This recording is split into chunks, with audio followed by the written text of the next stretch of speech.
All right, class, so this is your quiz review for your Unit 4 quiz. First section, we're going to determine if the following is a function.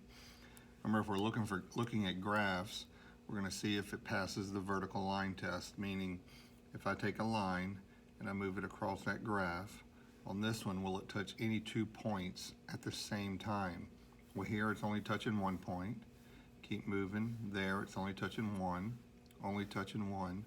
So look at here, you're touching 2 points at the same time. So this one is not a function. If you want to write off to the side how you figured that out,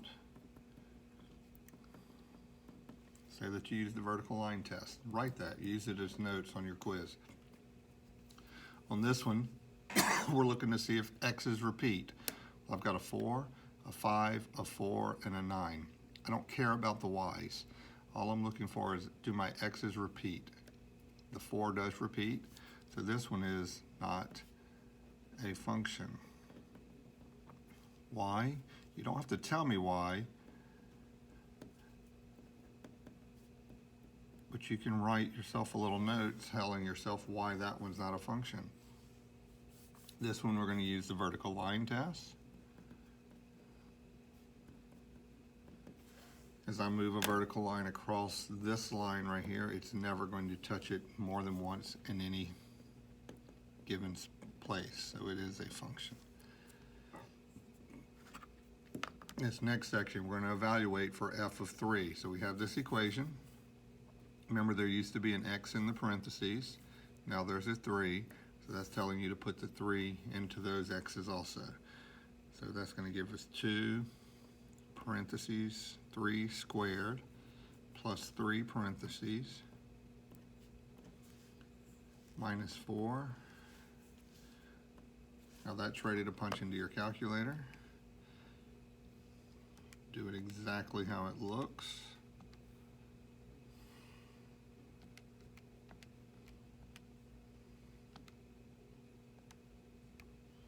And that gives me 23.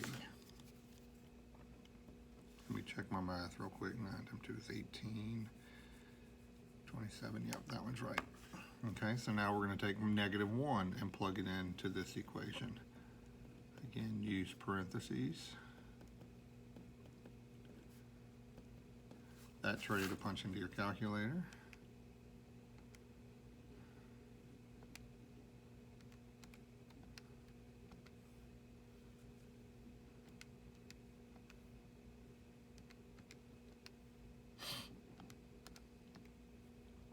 That gives me -5. Check my math real quick. 1, 2, minus 3 is -1. Yep, that one's right. Okay. Next, we're going to use the graph to answer each question. So basically, it's telling me what is my y value when my x, remember there's supposed to be an x there, when my x is 5. So I'm going to go on my x-axis to 5, and I'm going to find a point. Well, there it is right there. Now, what's your y value of that point? Looks like it is 3. On this one, there's supposed to be an x there, but there's not. So that tells me that's my y. I'm looking for what my x is. So when my y is 1, so I'm going to go to 1 on the y-axis, find a point. There it is. What's my x value when y is 1? Or what's my x value at that point right there? It is -3. Okay, so now we're going to combine functions. This one tells me to take f of x, which is x squared plus 2x minus 3, and add it to 2 3x squared. So it tells me to take 2 and multiply it times what my gx is, and my gx is 3x squared. We like when they're plus, because I don't have to distribute a negative throughout. Now I do have to distribute that 2, even though there's only one thing. I'm just going to multiply that 2 times that. So that gives me x squared plus 2x minus 3 plus 2 times 3 is 6 x squared. So now look for like terms. I've got x squareds.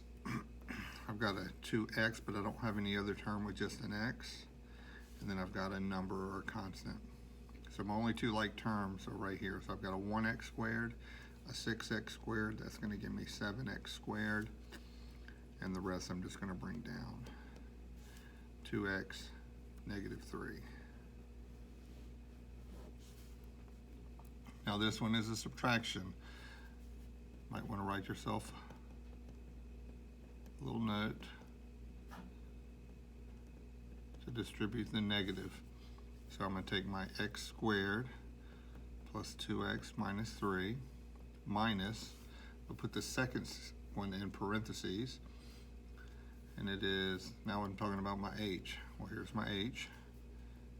3x squared minus 4x minus 2. So distribute that negative throughout. X squared plus 2x minus 3. Negative 1 times 3x becomes negative 3x squared. Negative times negative 4x becomes plus 4x.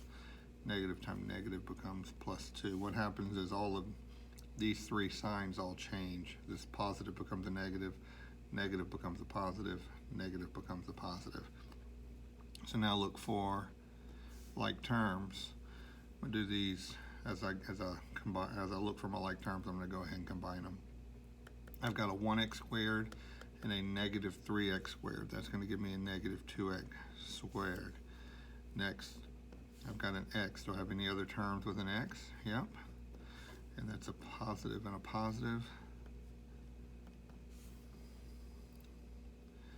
And then I've got a negative 3 and a positive 2. Remember, use addition every time. Negative 3 plus 2 gives me minus 1.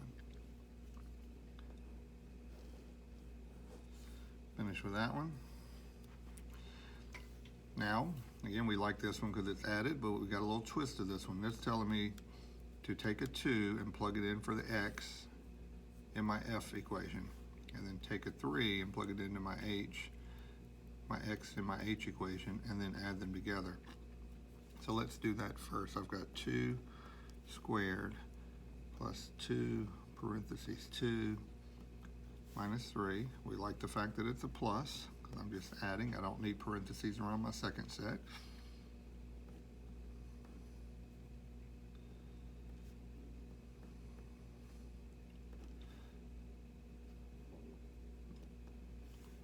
And then I plugged a 3 into my h equation. So I'm going to go ahead. You could just go ahead and punch that into your calculator the way it looks right now because we don't have any more. In fact, I'm going to do it that way. I need 2 parentheses 2 squared plus 2 parentheses 2 minus 3 plus 3 parentheses 3 squared minus 4 parentheses 3 minus 2. So be careful, check, make sure you got everything typed in right because that's a long one.